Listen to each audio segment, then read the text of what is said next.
South India shopping mall kilo sale అభిమానుల కోరికపై శ్రావణంలో కూడా ఆషాఢం ధరలకి. ఈ వ్యక్తి చెబుతున్నాడా లేదా అన్నది కూడా ఆ దృష్టి నుంచి ఆరు ఎవరినైనా ఈ విధంగా ఫిక్స్ చేయడానికి చేస్తున్నారా అన్నది కూడా ఒక వైపు వాదనలు వినిపిస్తుంది. సో ఇన్వెస్టిగేషన్ లో రేపు ఇవన్నీ కూడా కోర్టులోకి వస్తాయి. కాబట్టి ఎవరైతే వ్యక్తులు ఉన్నారో వారు ఈ విధమైన వాదనలు కూడా తీసుకొస్తారు. కాబట్టి ప్రాసిక్యూషన్ అన్నది, ఇన్వెస్టిగేషన్ అన్నది వీటన్నిటికీ కూడా ఒక సమాధానం ఇవ్వాలి. అప్పుడే ఆ కేసు రేపు కోర్టులో వెళ్ళి నిలుస్తుంది అనమాట. సో ఆ విధంగా నేను అనుకోవడం ఒక 3 నెలల నుంచి 6 నెలల లోపల దీన్ని, ఎందుకంటే వాళ్ళు ఆల్రెడీ ఒక 35-40 మందితో ఈ స్పెషల్ ఇన్వెస్టిగేషన్ టీం ఏర్పాటు చేశారని నేను పేపర్లో చదివాను. చిన్న చిన్న టీమ్స్గా వాళ్ళను డివైడ్ చేశారు.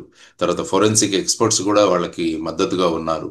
సో ఇవన్నీ కూడా చేసుకుంటూ పోతే వీటిని, ఎందుకంటే మొదలు పెట్టగానే కొన్ని దొరికినా కూడా అట్లీస్ట్ వాటితో చార్జ్ షీట్స్ ఫైల్ చేయడం కూడా మొదలు పెట్టచ్చు వాళ్ళు. సో స్టార్టింగ్ లో ఇప్పుడు జరుగుతున్న ప్రయత్నాలు మనం చూడాలి. Sir, way back in 20 years, 25 years, 30 years అలాంటివి ఏమైనా ఐడెంటిఫై చేసినప్పుడు డిఎన్ఏ టెస్ట్ చేయడం అనేది అంత ఈజీ అయినా సార్? దాంతో ఐడెంటిఫై చేయొచ్చు అంటారా? అంటే అది కూడా ఒక మెథడ్స్ ఉంటాయి. డిఎన్ఏ అన్నది, ఎందుకంటే మనకి ఏదైనా బాడీలో ఒక పార్ట్ దొరికితే దాని నుంచి డిఎన్ఏ తీయడానికి అవకాశం ఉంది మనకి. సో అది అది మీరు అన్నట్టు కూడా ఇది కూడా ఒక ఛాలెంజ్. డిఎన్ఏ శాంప్లింగ్ చేయడం కూడా ఇట్స్ ఎ బిగ్ ఛాలెంజ్. ఎందుకంటే అప్పుడు ఇమీడియట్ గా ఉన్న డెడ్ బాడీ నుంచి డిఎన్ఏ కలెక్ట్ చేయడం చాలా సులభం. కానీ ఇన్ని సంవత్సరాల తర్వాత ఆ తర్వాత ఇవన్నీ కూడా బోన్స్ గా కన్వర్ట్ అయినప్పుడు బోన్ నుంచి కూడా డిఎన్ఏ తీసేయడం అనేది ఒక మెథడాలజీ అయితే ఉంది. కానీ ఇట్స్ నాట్ కష్టతరమైనదే, కానీ ఇట్ ఈస్ నాట్ ఇంపాసిబుల్. దాన్ని తీస్తారు. సార్, ఇప్పుడు నేత్రావతి నది కావచ్చు, లేకుంటే అక్కడ వెస్టర్న్ ఘాట్స్ అనేవి దట్టంగా ఉన్నాయి. అట్ ద సేమ్ టైం వానలు వరదలు వచ్చినప్పుడు అక్కడ కొట్టుకుపోయే ఛాన్సెస్ కూడా ఎక్కువ ఉంటాయి కదా సార్. ఏవైతే 13 స్పాట్స్ ఐడెంటిఫై చేశారో అనుకున్నప్పుడు 20-25 ఏళ్ల తర్వాత అక్కడ ఉన్నటువంటి ఎకాలజీ అంతా మారిపోయి ఉంటుంది కదా సార్. ఉంటుంది. ఇవన్నీ కూడా రేపు ఇన్వెస్టిగేషన్ లో, తర్వాత రేపు ట్రయల్లో వచ్చే అంశాలే ఇవన్నీ. సో డెఫినెట్ గా రేపు ఎవరైనా నిజంగా ఇవి చేసి ఉంటే వాళ్ళందరూ కూడా ఇవన్నీ కూడా సందర్భాలు బయటికి తీసుకొస్తారు. వాళ్ళ డిఫెన్స్ ని, వాళ్ళని సమర్థించుకోవడానికి.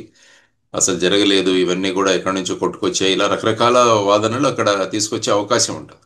కాబట్టి రేపు వచ్చే వాదనలన్నీ కూడా పరిశీలించి వాటిని ఎలాగ కౌంటర్ చేయాలన్నది కూడా ఇన్వెస్టిగేషన్ ఆర్ ఇన్వెస్టిగేటర్స్ ముందున్న ఒక ఛాలెంజ్.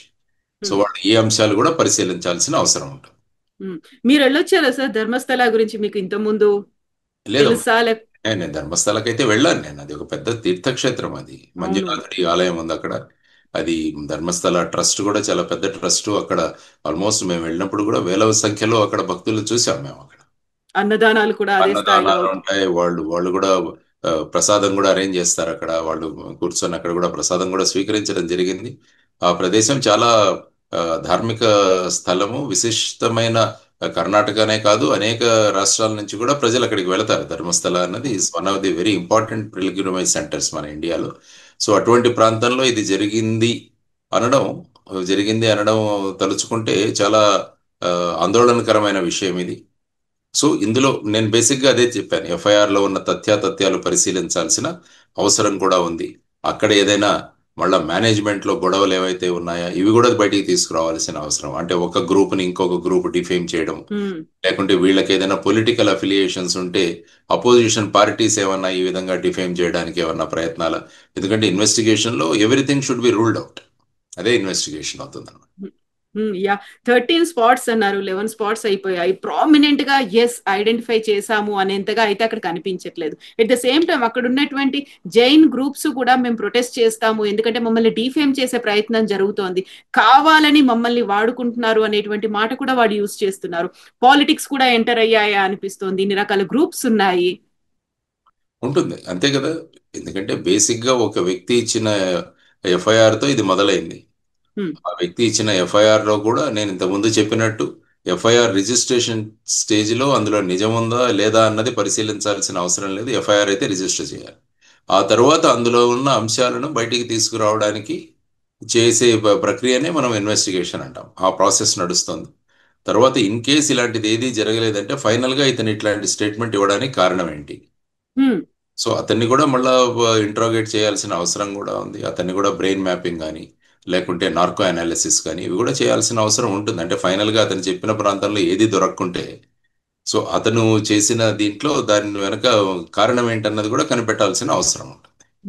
బట్ ఏది ఐడెంటిఫై చేయలేకపోయినప్పటికీ అక్కడ కొంతమంది తల్లులు ఏళ్ల తరబడి ఇంకా ప్రొటెస్ట్ చేస్తున్నారు కదా సార్. దాని మీద అయితే ఇన్డెప్త్ గా ఇన్వెస్టిగేషన్ చేయాల్సిన అవసరం ఉంటుంది కదా సార్. ఇంతకు ముందు కూడా ఒక కేసు జరిగింది, ఐ థింక్ అనన్యాన ఏదో ఒక కేసు, అవును సార్. సంజన కేసు ఏదో జరిగింది అనుకుంటాను అక్కడ. కొన్ని 2005 సంవత్సరం సిబిఐ ఇన్వెస్టిగేట్ చేసింది అనుకుంటాను అప్పుడు, చెన్నై యూనిట్ వాళ్ళు ఇన్వెస్టిగేషన్ చేశారని నేను విన్నాను. 2012-13 అనుకుంటాను. సో ఆ కేసు కూడా అక్కడ చాలా దీనికి గురి అయింది. అప్పుడు కూడా చాలా ప్రొటెస్ట్లు ఇవన్నీ కూడా జరిగాయి. ఫైనల్ గా ఐ థింక్ అక్కడ హైకోర్టు ఈ కేసుని సిబిఐ కూడా అప్పచెప్పడం జరిగింది. సో ఈ విధంగా అలా ఆలోచించుకుంటే ఒక ఇంటి నుంచి ఒక వ్యక్తి మిస్ అయినప్పుడు ఖచ్చితంగా ఆ ఇంట్లోని వ్యక్తులకు ఈ వ్యక్తి ఏమయ్యారు అన్నది వాళ్ళ ఉంటుంది. ఎప్పుడు ఆవేదన మనం ఎప్పుడూ కూడా గుర్తించాలి. ఎందుకంటే వాళ్ళు ఎక్కడో చోట ఉంటారు, దొరుకుతారు అన్న భావనలోనే వాళ్ళు ఉంటారు. ముఖ్యంగా మహిళలు, పిల్లలు మిస్సింగ్ అన్నది చాలా సీరియస్ గా తీసుకోవాలి ఏ పోలీస్ ఇన్వెస్టిగేషన్ కూడా.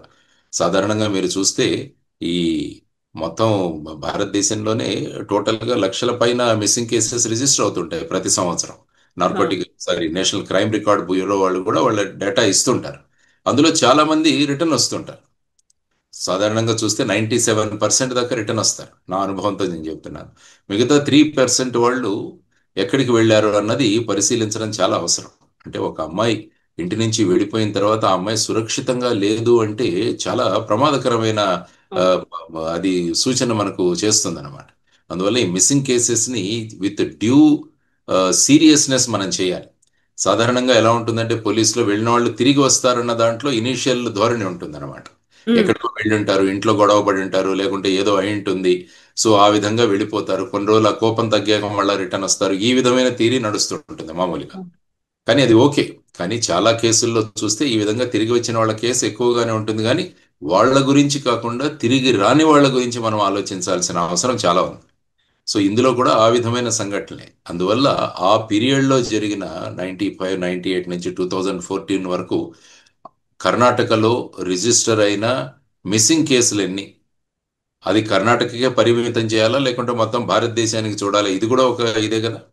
ఎవరు ఎక్కడి నుంచో, ఎందుకంటే ధర్మస్థల అనే ప్రాంతంలో అందరూ వస్తారు. కేవలం కర్ణాటక నుంచే వెళ్లాల్సిన ఇది కూడా లేదు. బయటి ప్రాంతాల నుంచి కూడా వస్తారు. మరి వాటన్నింటినీ పరిశీలించాలా? అది ఆలోచించే కొద్దీ కేసు యొక్క విడ్త్ అన్నది చాలా పెరుగుతుంది. పెరుగుతోంది. ఎందుకంటే ప్రతి మిస్సింగ్ కేసుని మనం ట్రేస్ చేయాలి అని అనుకున్నప్పుడు ఆ ఏజ్ గ్రూప్ లో ఉన్న వాళ్ళ టోటల్ మిస్సింగ్లన్నీ కూడా మనం తీయగలగాలి. ఆర్ ఇన్ కేస్ ఆ ఫ్యామిలీస్ నుంచి వీళ్ళు ఎప్పుడైనా ఇంతకు ముందు ఎప్పుడైనా ధర్మస్థలాకి వచ్చారా అన్నది కూడా మనం చూడాల్సిన అంశం. ఎందుకంటే సాధారణంగా వ్యక్తులు పరిచయం ఉన్న ప్రాంతాలకు వెళుతుంటారు. ఈ మిస్సింగ్ కేసుల్లో కూడా మేము గమనించింది కొంతమంది గుళ్ళకు వెళ్ళడం, ధార్మిక స్థలాలకు వెళ్ళడం ఇవి జరుగుతుంటుంది.